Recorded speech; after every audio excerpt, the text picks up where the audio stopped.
Is it my time? I'll open. Cool. Okay. Hi, everyone. Welcome to another episode of 5onFriday. So this week we've got Stephanie. She's bringing a totally new concept and project to the market, calling it 84 Dials. So hi, Stephanie. How's your week been so far? It's been very busy. It was the end of the month on Tuesday, as you know, and I went 36% over my target this week. Oh, well done. Fantastic. So you're exceeding your target in a pandemic. That's awesome to hear. Yes. Nice. Right. Cool. So this week we're not joined by Kate. Kate's feeling a little bit under the weather, but we wish her well. I am joined by my partner in crime, Kostas. Kostas, how's your week been, mate? It's been very positive. A lot of great things are happening in the world of events. Not many live events, many virtual events, but it's been very, very, very positive. Money still started coming back into the business. So we're facing a very positive future. Good man. Glad to hear it. Well, online events are absolutely nailing it right now. So hope that's going to be part of the plan that you guys are putting in play. And it's great to hear that you guys have had an awesome week. Okay, so how about we go into the first part of this? What we want to do today is divide it into two. We're going to be talking to Stephanie about this new idea she's got, which is really exciting. When I heard of it, I was pleasantly surprised. And then after that, what we're going to do is we're going to go into how Stephanie's going to be approaching this to market from like a cold outreach perspective. So Stephanie, can you kick us off and tell us a bit more about the business and the concept, and then maybe start going into like who it is that you're sort of targeting? Absolutely. Hi, everyone. I'm Steph. I am a choreographer and I'm a saleswoman. I've been a BD in London in 2 different companies for the last year. And I've had the chance to have a patch on my own and to work on deals, everything from cold outreach to all the way down to closing. So we're not following, in my roles, we haven't been following an AE kind of format. It's like you are solely responsible for the full circle, which I think is really good as a start. Today, I would love to run through you guys an idea that I have, how to develop our production studio that me and my partner Costa set up. It's called Studio Correction. We already have quite a lot of film and dance production behind our backs. The majority of this work has been done for free because we wanted to create great art, great films, great dance films, great performances. And we also have a full film that we are now editing that was supported by a grant from Ministry of Culture of Bulgaria. So we're working on that for like 2 years now before we are able to actually put it forward to the cinema. And although we are artists, the topic that's very important for me is how do we build a sustainable business out of it? Because if we do not, we are doomed to spend our lives working full-time jobs and doing art to the side, which is not exactly the objective. The objective for us is to set up a successful production studio and to also be able to pay ourselves 12 months a year, but also to pay decently our collaborators, our dancers, and all of the great artists we get to work with on the projects, on the freelance projects we want to create. So it is a cusp between business and art. And that's why I really want your advice on this, guys, how to take this one step forward. Our first project we want to kick off with, it's called 84 Dials. And this comes from me as a BD analyzing my calling patterns. And I think I've estimated I need personally, I know it's not a great score, but I need 84 dials until I close a sale personally. So the idea is that we will have a live dance performance. We have already pitched it to National Palace of Culture, which is a massive superstar venue in the center of Sofia, Bulgaria. and they've agreed to give us a stage, and they've agreed to support us technically. So in the live performance itself, Costa, my partner, and I, in full dance attire, we are taking up a challenge to dance for 90 minutes and to cold call people for 90 minutes and to persuade them to come and buy a ticket and see us dancing live. It is a very simple concept, 90 minutes dancing and selling. We will be wearing headsets, and we'll have an assistant that will do the physical dialing for us because we'll be busy moving around, of course. But audience will be able to hear our prospects' reactions and responses through the sound system into the venue. Can I ask something? Has that ever been done before? Selling and dancing. Selling and dancing at the same time? No, but this combines the two worlds I'm really engaged into professionally, and I'm a person who always wants to create a clash between worlds that do not communicate usually. So I just think it's a great challenge to take upon. I think that's brilliant. So 84 Dials is this stage concept in Sofia in Bulgaria that that you've got permission to start with, right? So is that what you're selling first? Is that like the first product? Is it ticket sales that you want to sort of kick off with? I'm trying to help me understand what the product is and what you really ultimately want to be selling, because you mentioned that sort of sustainable business model that you want to continue building, right? So what's phase one, and what's that some sustainable plan that you've got in terms of you being able to run your own business for the course of 12 months and make sure that you can do that full time? Great question. I think phase one is definitely selling this particular performance. I think we have a strong concept. I think it's something I haven't heard of anyone doing, especially in Bulgaria, but in general, I haven't heard anyone doing that. I think it's a clear and strong concept, and we just need to find a way to communicate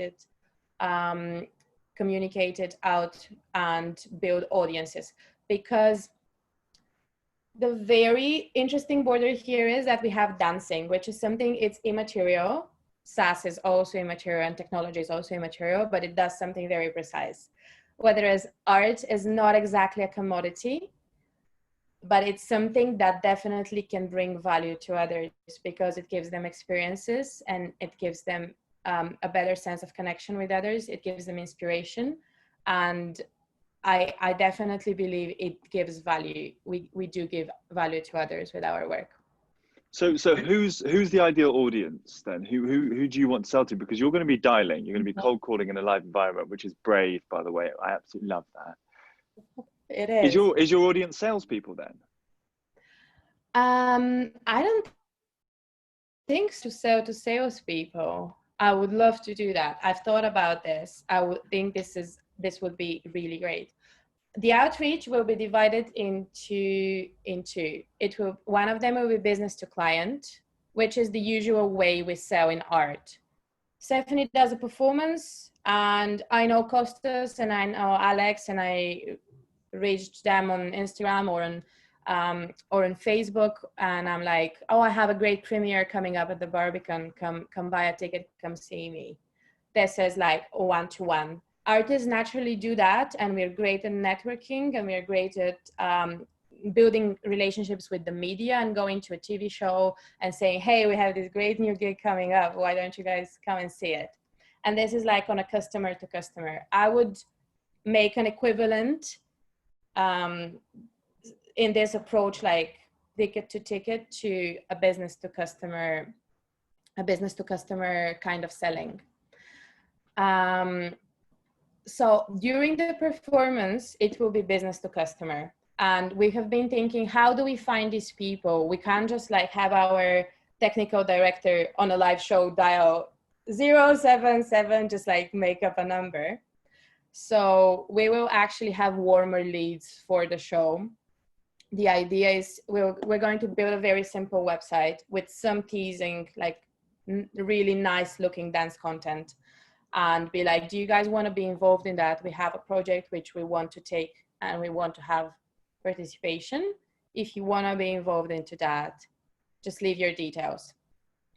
And we have great relationships with the media, so we'll for sure go to the main medias in Bulgaria, we'll go to the radio stations, we'll go on TV, and of course social media, and we'll be like, hey, we have this great thing coming up. We're not going to tell you exactly what it is, but we would love to have people involved live during the show, and you can leave your details.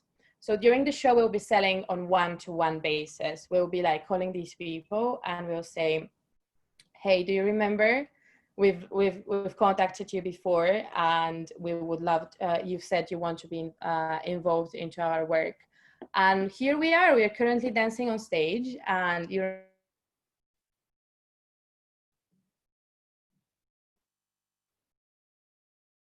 we lost stuff there.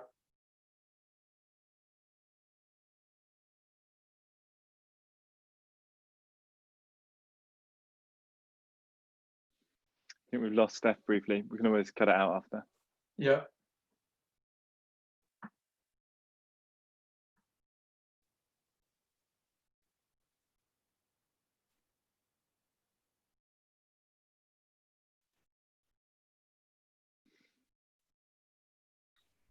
All right, we've got Steph back. So Steph, you were talking to us a bit more about the business model and like sort of the revenue stream that sort of sits behind this project. Can you tell us a little bit more about that, please? Yeah, absolutely. This is the part we're now trying to figure out. How do we sell to a whole company? Not how we sell one ticket to one person, but how are we actually following the business model we know from B2B selling, and how do we reach to a whole company and say, let's say Google are outsourcing through Adecco or to Wipro operations in Bulgaria. I worked in these teams before as an ops lead. How do I reach to a team of 40 people working for Google in Bulgaria and be like, hey guys, I would love for you to come and see our show. And after that, we have a film that's lined up for you to see.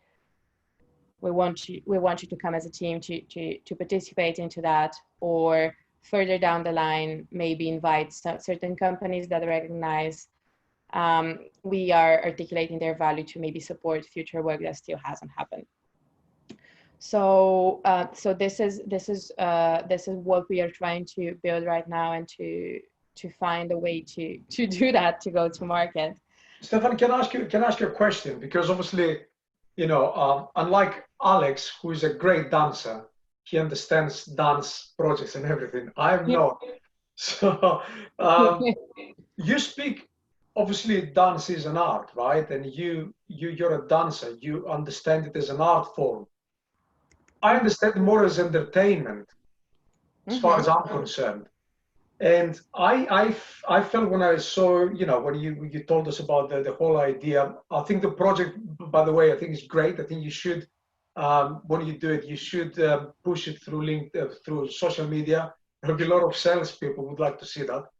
But I'm more interested in, like, do you see your business going more down the route of being an artistic outlet, and that's how you're going to be making your money, or potentially artistic, but also a lot of entertainment elements into what you do? Because to do productions, you may take 6 months, you train, you do everything like that. There's a huge gap of how you're making your money, right?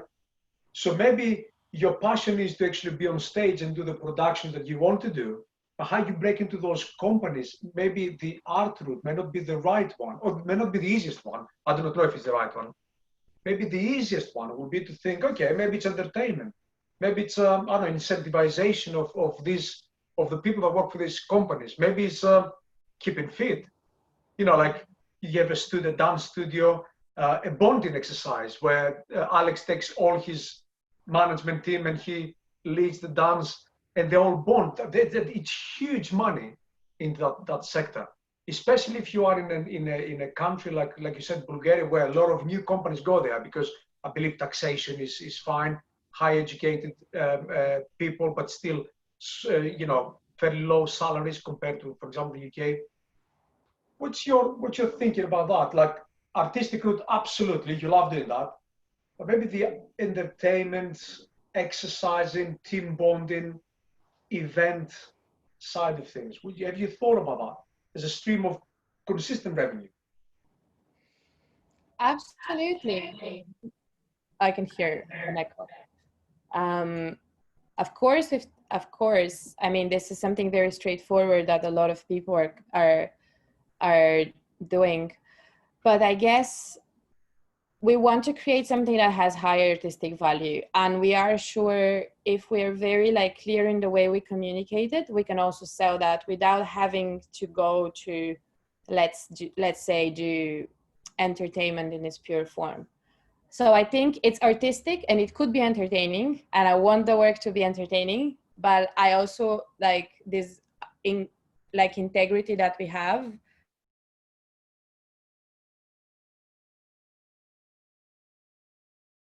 Want to see, but what do we want to create, and then how do we articulate it to others? I think it's the other approach a little bit. In terms of bonding and team experiences, I would love that. And I think, speaking about B2B, one of the things we can really that can really be the hook here, which is in the email, is that a team that works together to perform even better can come and we can have a dance jam with them, and it can be a great experience for them and can make them even a better team, and it can have them like decompress. So I'm totally up for the team bonding experiences. Because your email, it didn't have that element. I wouldn't, for example, understand. I wouldn't read it as if like, okay, that's a bonding experience. It could be an entertaining. It was purely the artistic side. Mm-hmm. So what I would like you to consider, and maybe this can drive the conversation moving forward, is that there is absolutely nothing stopping you be the artist you want to be every 4 or 5 months when you do the production you work for. Mm-hmm. The revenue, though, and what you build, and where you use your business skills will be on the other side, whatever side you decide to be, whether it's the entertainment or whatever. And that maybe, under that light, we can discuss about your outreach, what potentially could be the plan. Because I would be very interested, for example, to do a bonding exercise to allocate budget of my incentive budget into that. I would not know how to allocate budget, what budget to allocate for a production. It would still be incentive, because what you do is very specific, your project to sales. But if you were doing one about unicorns, I wouldn't allocate any budget because I didn't know where the budget would be coming out from. So for you to start building a business case, it has to be, that's what I provide, that's why people buy it, we can discuss that, and this is how exactly you go to the market. You need to have a route to the market. Wherever this will lead you, no one knows, but at least the entry point has to be clear to everyone. That's what I do, that's why you should buy it, that's why people buy it. Let's talk, which I didn't get. Mm-hmm. Yeah, I think Stephanie, just to add what Kostas is saying there, when you take a totally new product to market, right, you have to be very clear and concise about it. What a lot of entrepreneurs do is they try and sort of put themselves in lots of different buckets. I'd like to target this audience and then this one, and then we're going to do that as well. Like, really define that and find your niche, and then really work it. If you can approach the Lufthansas of the world, right, and say, this is the problem I'm going to solve for you and your team, right? It's the problem. That's the important bit. I get sent these emails all the time, by the way. You could do these experiences with your team. You could take your team to do this. And they all sound the same, but the ones that actually resonate with me, I got one the other week, which said, Alex, have you considered how important it is to have remote team building exercises right now, right? These are all the problems that you're particularly, and they said, I noticed you've got quite a young employee base, right? You've got a lot of grads and like people in the early stage of their careers, and they're potentially struggling. They want more connections with the management team. And what I provide is a virtual reality team bonding session, right? And that there was literally that tiny little pitch, but it was all about the problem and everything that you're solving. And they'd obviously decided to go after leaders in B2B companies like myself, and really carved that niche and then focused on the problem of it. If you can focus on that, where maybe it is the mental health right now is an all-time high. Have you considered that a creative outlet for your team would actually help them not only deal with that better, but also start getting the creative juices flowing so they can bring new ideas to the table. And then you lead into the problem. I think that's what you need to be looking into here. And we can take a look into the email in a second, but you got to zone in on the problem and then really find that niche and then go from there. Can I say something that what was the guy, Joe Wicks? I think what he did, he opened up a new market now for personal trainers, for anyone who does that virtually. No one could have, well, no one would think that would be, that 1 million people every day for 2 months will be joining. My wife and my 2 children, every single day, they didn't miss one session. That can happen. So even virtually, you can actually add value to a problem that people have right now. We far apart. The bonding now can be done virtually. I mean, I personally see dancing as a way of, sweating, and just if you're in a state of, anxiety or whatever, just release that pressure. These are problems that you can actually solve, because we know that mental health and well-being now, it's huge in businesses. And I'm not talking about the small businesses. I don't know the size of Alex's business, but pre-corona, my business was about 600, 700 people, globally. And these are businesses that invest money to the well-being, another route to the market. But you have so many routes to the market, but I think that go way towards, not necessarily entertainment, but towards mental well-being, keeping fit as part of that well-being that companies offer. What's the difference between, for example, someone going to a 2-hour session with you dancing and having a talk and going to the gym? Nothing, absolutely nothing. It's what people choose to do. But what you offer, the dancing, I think is really, it may not be unique, but you don't get emails all the time, but hey, listen, have you thought about the dancing bonding exercise? That is your way in B2B, because you solve a problem. You go to an HR person, a well-being individual, whatever, chief well-being, whatever it might be, and you give them an option. And that option will be going down to their employees, and people can choose. That is a repeatable revenue for you. Yeah. That's how you build your name. So you can then attract people to what your heart is in, which is do productions on stage. Yeah. Does that make sense, Steph? That sounds great. That sounds something I would be really passionate about, because, for example, I would never be passionate about lining up 40 people from a company and showing them moves and be like, do exactly as I dance and try to mimic me. I don't think this is fun. I think this makes people feel like, oh my God, this girl is so flexible, or look what she can do, I can't do that. Like, I don't think this is the kind of vibe I would make a team work better.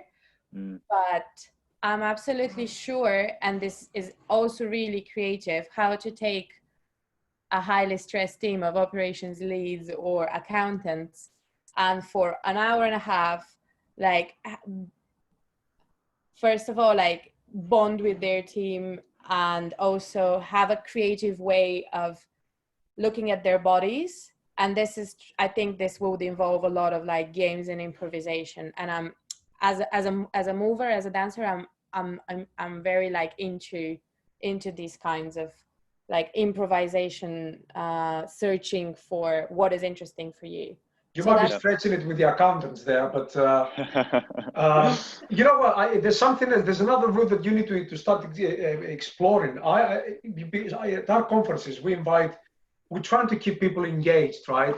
And what do you do after day 2, after a long lunch where people have, and it's like 1:30, and everybody's thinking about 5 o'clock, 6 o'clock, they were thinking, I need to go catch my flight and everything like that. We invited, for example, a group of tambourine players. Is this the right word, Alex? Tambourine, right? Could be a tambourine, yeah, or like drummers, or djembe players. Yeah, whatever it was, yeah. There were 10 of them, but what they did was amazing, because they gave every 3 individuals in the audience 1 tambourine, and they were playing for about 20 minutes, and you were following their rhythm, trying to follow their rhythm. And then they started including shouting. All I'm saying is that it was brilliant. It was really great. Again, it's not even corporate hospitality, but you can actually start approaching corporate events and open you the door through like, because all of them were business people, right? I went to another conference and then I invited them to our event.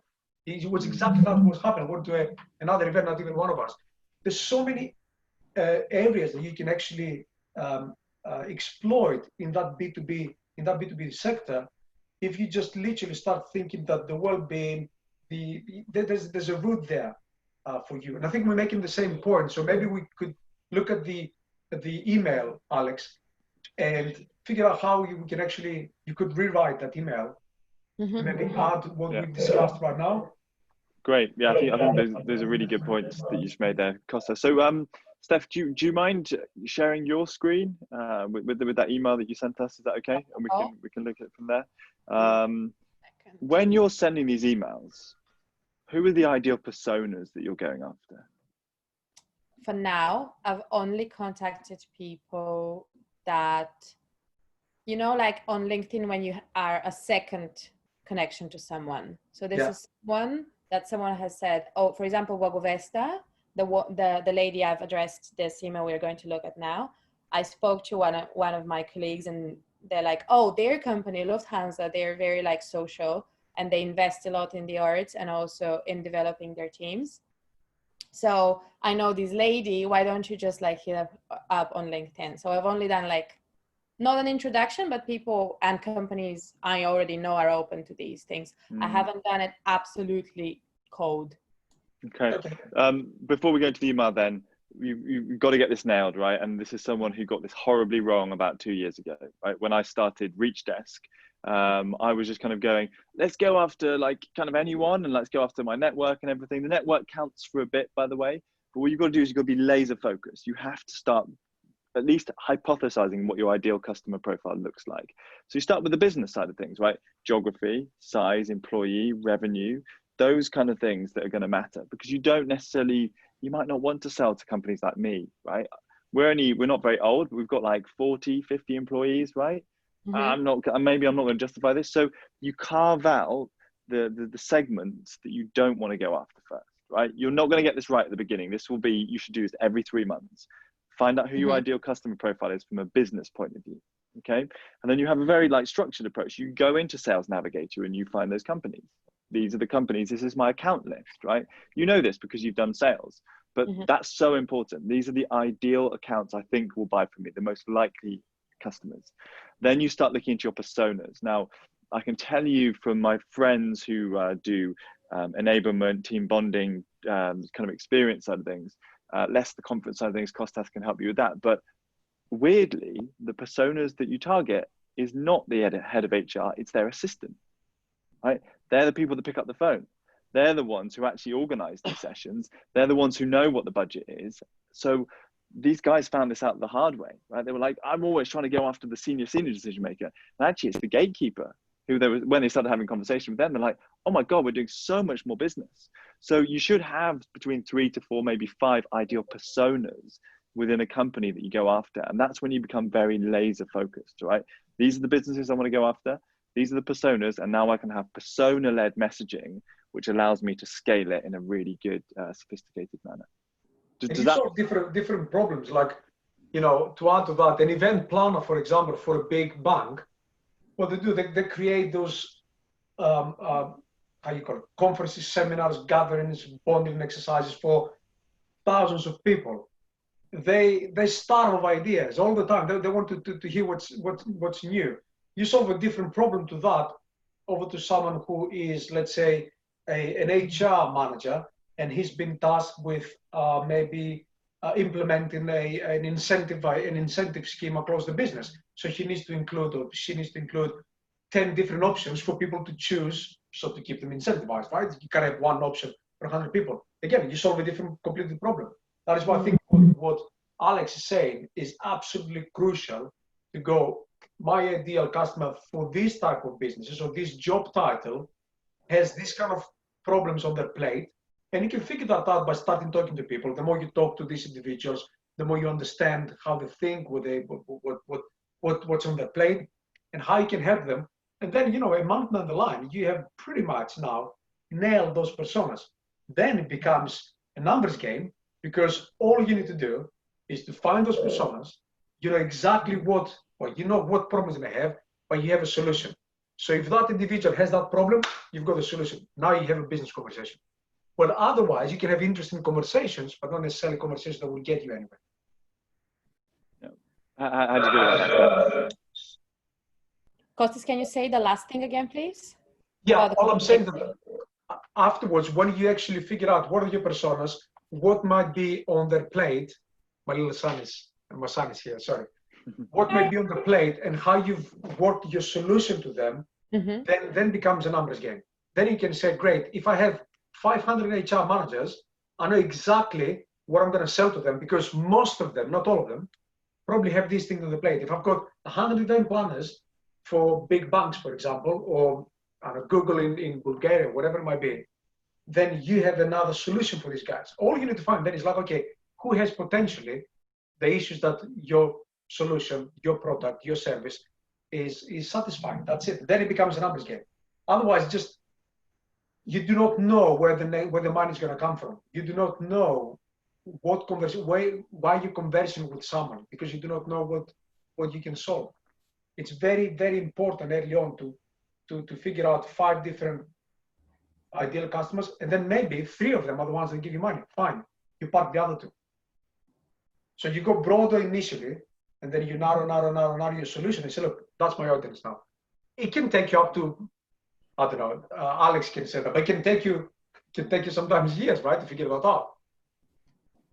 But because it can do, but equally, it can take weeks to figure out. And all you need to do is get yourself an instance of like HubSpot CRM or something like that. Get a free version, make sure those personas are in there. And then when those deals start converting and moving through the pipeline, you can actually measure things like employee size, revenue, the personas really importantly, as well as like they have a sequencing tool, which sequences and what messaging is working. When I'm calling them, measure like pitch positive, pitch negative, busy, all those things. And then you have a data set after 3 to 6 months going, right, now we can refine it even more. And then you get even more narrow. And that's the great part of business. That's when I realized I could scale this thing because I was like, I think we've got it. And that's when I started hiring more BDRs to do outbounding, more salespeople, right? I started an office in New York because I knew who our ICP was and what the conversation needed to be. That's the moment you want to really reach. Wow. Revelations. Okay. So let's go into the email, right? And the reason why it's important to discuss that bit is because I'd like us to think about that and talk about that as we go through this email, right? Who is this designed for, right? Why is it relevant for them? So have you got that in front of you, Steph? Absolutely.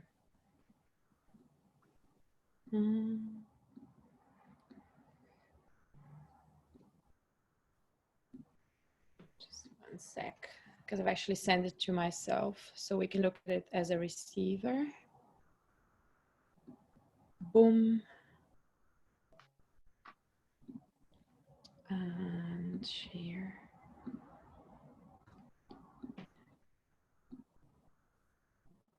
Let me know when you can see my screen. Got it. Brilliant. Would you mind reading this out to us, please? I know we can see it, but it's always good to sort of hear it from your side. Absolutely. Hi, Boguvesta. I always ask people in business one question: what are you missing in your life? They often reply they lack creativity, they lack emotion, and they lack connection. My partner Costa and I are dancers, and our job is to explore emotion through dance and create new worlds on stage from scratch. We help busy teams like yours at Lufthansa Technique to spend one very different evening dancing. 84 Dials, our new performance, is at the National Palace of Culture in Sofia, and we would love to invite you for a dance. Link to tickets. And this is, we have a little preview of the dancing part, and we have a signature. Great. Okay. I love the creative side in this. So I think it's a really good email. I have a couple of rules that I teach about cold prospecting emails. Okay. A lot of this research comes from Sales Loft, Outreach, those kind of tools that have actually like data mined a lot of data from emails, right? So can you go up to the subject line, please? the bit you've done really well is there's a rule, right? Subject lines need to be less than 5 words, or 5 words or less. So I think you've done that nicely. Now there's the best open rates on an email have 1 word. Right? It's mind blowing, right? 1 word. Can you get something in a subject line that has 1 word that makes your recipient want to open it, right? If you can figure that out, then you're going to be onto a winner. For now, I really like hard times require serious dancing. I think that's an awesome subject line, by the way. I really do. So I think you've nailed that. If you can figure out over the next 12 months or so a 1-worder, then actually you're going to get your open rates even higher. It's going to be 80% higher, weirdly. But 5 words, awesome, really, really good subject line. I think I would open that. Would you, Kostas? Yeah, I thought the subject line was great. Hard times require serious dancing. I would definitely think, what is this? Definitely. Yeah. Now, there are 2 key rules to the structure of email. All right. One is what we call the F rule, right? So when humans scan content, we scan it like an F. Okay. So we go first line, second line, then just I suppose whatever's on the left, because we're really busy, right? The other one is around the mobile rule, right? We read things on our mobile phone. So you have about 7 words to really capture your prospect's attention because they're reading it on their mobile a lot. And if they don't like the look of it, they're just going to delete it. It's like a dating app, right? Left or right, whichever way they want to go. So you've got to get to that bit. And Outreach did a really big survey on what they call the Agoji sequence. You have to personalize that first line because every communication that follows it will be massively enhanced. Okay, so what you've done here is you've created a generic statement, right? And it's all about you, as in it starts with I. And unfortunately, what that does is it makes it less about your prospect and more about what you want, and that automatically reduces your response rates. Okay, so mobile rule, right? Something about your prospect, about the recipient. Okay, you've got to make it about them first, straight off the bat, because if they say the word, if they see it on their mobile, they actually might just delete it. You want to get them to open it, but you want to get that first line really capturing where you know, and this goes back to why we were saying you need to understand your personas. You need to make that first line about them. Okay, how does that sound to you, Steph? Can you give me an example of what would you ask them about them, or how would you approach the? Let's say that you talk to an event planner for a big business, right? And you have spoken to 3 or 4 event planners, and you know that their next kickoff meeting needs to be creative or whatever. And the options you can say, look, are you in the same boat as other event planners where lack of creative options, make your kickoff meeting boring? I'm talking about I haven't thought about it, but it's something that that other people have told you. Yeah, that's challenging. Yeah, that's a bit. It's not a huge issue, but it's an issue, and attract their attention. So, if, for example, I like creative options, people have said that. You lead with this, hoping, and that's what people don't understand, that prospecting, email is prospecting, hoping that people will say, yeah, but some people will say, no, that's not my problem. Either way, as long as you get a response, you do your job right. That's the email, what the email needs to do, to get a response, right? So if you lead with a problem, what other people told you that this persona has, and you put in a concise manner, literally 1 line, to make them read the second line, you're in the money. Because most people, the minute they see the first line, doesn't apply to me. And I agree with Alex. I always ask people in business, what you're missing in your life. My honest opinion, nothing is missing in my life. Definitely not dancing, because I do not know where you're going with this. You see what I mean? There's no issue there. There's no problem. But only because you're trying to put a problem out there, but you don't apply to a persona. You're trying to apply to the individual, correct? Mm-hmm. I wouldn't try to apply to that individual. Apply to the persona and what challenge they have. So if you identify what the persona is, you have a fairly good idea what problems they have and how you help them. You lead with the problem, always. and you deal with a problem, and you need some social proof. You say, look, other people like you don't know they have this problem. If you've got it sorted, let's not talk. That's how you actually approach a call. If that's not a problem for you, let's put the phone down. The same with email. So everything comes from actually knowing the ICT, because now I'm like shooting it absolutely in the dark. Yeah.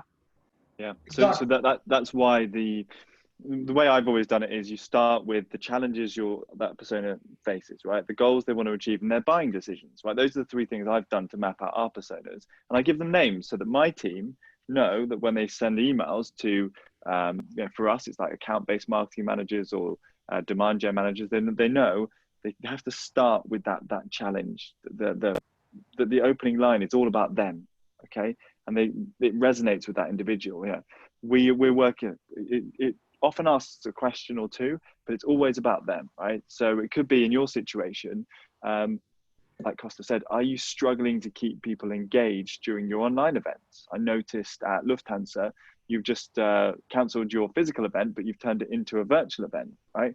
We're working with other companies who want to deliver a phenomenal experience to live attendees in their bedrooms, right, whilst they're working remotely. Like, a ridiculous example, but that's what they're worried about right now. They want people to, and you know, through this, we've helped drive attendance, right, to events. We've helped keep people engaged, and what this has done is it's generated pipeline as a result. I don't know, however you want to frame it, but that's where you demonstrate the value. I do like a lot of this, by the way. I think they lack creativity, emotion, and connection. I do like this, but I think you should almost be thinking about this as a series of emails, right? People are using a lot of sequences right now. This is quite bulky. So we want the F rule I was talking to you about is we want that one line, second line, and call to action. Right? Whereas there's sort of 4 or 5 different bits, and actually it can become overwhelming for a recipient. Think about this as like, I always describe it as writing music, right? You've got like verse, chorus, bridge, right? That's what a sequence is all about. It's about a chain of communications that follow one another. Because if that person doesn't read that first email, but receives the second one, at least you've been telling a story that delivers the right narrative that makes them want to do business. Yeah. Okay. So look, I think there's a lot of good stuff here, right? There's a lot of really good stuff. Subject line really great. Obviously, you've done the basics of like getting their name right and everything, but I would break it down. Do it as a persona-led conversation, communication, and then do it as a series of communications. Because remember, you're going to be calling these people as well. Hopefully, you're not just going to be sending out 10,000 emails. You want to be saying, right, I'm going to start with an email, then it's going to be a phone call, then another phone call, and then another email afterwards, right? And so you break those sort of steps of communication. It usually takes between 6 to 8, by the way, to break through to someone. So think of it that way. Break it down. Make it about the challenges that your personas have, and then segment those communications. And if you invest in a tool, there's so many around right now, it's too easy, right? Too many tools that allow you to do that. And then you can have a really scalable outbound framework that will hopefully generate the demand that you need for that revenue model that you hope for. We have 1 minute. Do you have anything to tell me in terms of research I should be doing to these? I think personally, you're obviously in sales, so I'm not going to bother with this for the time being. I think that what you probably need to think, and it's your decision, is what I said all the way from the beginning. Is it art or is it entertainment, scalable, not scalable necessarily business, but repeated revenue by doing something? Now, if it's art, I think you can nail it by doing 84 dials or whatever the other artistic approach you're going to find. I just do not know how you're going to fill those gaps between the productions. So you need to have a plan how to fill those gaps, right? Because you want to feed the artist. You want to be out there. I get it, right? It's the heartbeat. And this is where your business skill will come into play. So in that part, you need to decide what exactly can you offer. Now, I wouldn't go crazy with 10 different solutions. I would say, look, where do the companies you want to target, where do they spend money? I can guarantee you they spend money on well-being, they spend money on kickoff meetings, they spend money on internal events, external events. And what you offer not a unique solution, but you offer a solution that I personally haven't seen much. And then you're trying to adjust that solution to create that solution for each of your personas. For example, if now you're selling remote virtual dance lessons and you sell it to someone who uses as an incentive or a team bonding or whatever, you just need to figure out what is the problem you're trying to solve.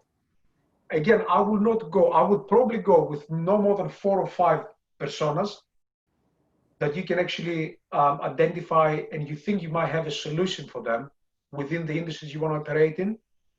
And then as it happens, naturally will happen, you narrow them down because you'll understand you can't offer a solution for everyone. And you can't operate on marginals, especially when you build a business, you cannot operate on marginals. The one person that out of 100 might buy, you want to be on the 3 people out of 20 that will buy, because that's what makes you money, right? Especially in the beginning, cash flow. And the minute you identify that, then you just build a solution around what the needs are. I can tell you now, an event planner will have a different solution to an HR professional that is tasked with incentivizing the team, creating a team bonding exercise. Whoever is organized, might be me, might be a sales director. You solve that problem for me. I want something, we did the shooting, we did the go-karting, you did, what else is there? We did the cocktail making. Oh, something healthy, something crazy, and something that not many people do. Yeah, which is, my guys would love to see me dance. It won't happen, but again, it's how you position it. So as a sales director, how do you incentivize that? A lot of sales directors say that right now it's very difficult to incentivize, to make people feel good, incentivize them. Again, you solve a problem, and you lead with that problem. So then you have 3 categories of individuals, and then it's a numbers game. Then you need to play that game. But it's what I think you need to decide is what that side of the business is exactly. I'll watch that recording a couple of times.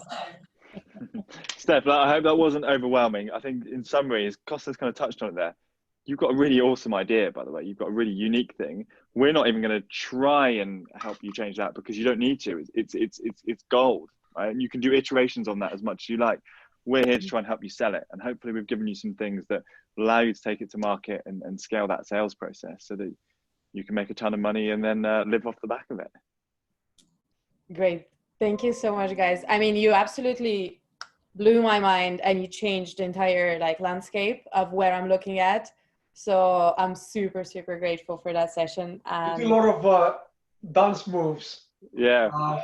Alex can't wait to actually Me and Costa are not dancing. I'm definitely not a dancer. So you're speaking to 2 salespeople that only until I've got 5 beers down me does that start. But you're the creative genius.